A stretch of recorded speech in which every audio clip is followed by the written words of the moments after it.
Okay, I'll just show you how to pair a mobile to the Bluetooth audio system in this 2013 Volvo V40. So first of all, we make sure that Bluetooth is on.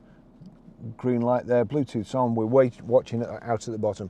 Over to the system, we'll click on telephone, like so. That's searching, it's searching for a phone, that phone in here. So we'll cancel with exit. No phone connected, connect with OK. OK is there in green, exit in red. OK. Add phone, OK. Make sure everything's discoverable, it is. Search for devices with OK. So you've got to tell it more than once. It's kind of like an apprentice until it sinks in that you actually want to pair your mobile. Looking for it now, that's spinning. Other devices, looking for it on the phone as well.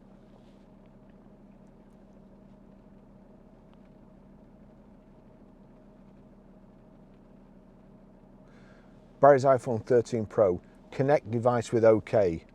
OK. Enter following passcode in mobile phone 7252. Nothing's come up here yet, but it has now. So 7252 pair. Allow contacts and favorites sync, allow. Barry's iPhone 13 Pro successfully paired. And then we're looking, that'll be it. I think probably says my Volvo there. I've got there you go, my Volvo connected.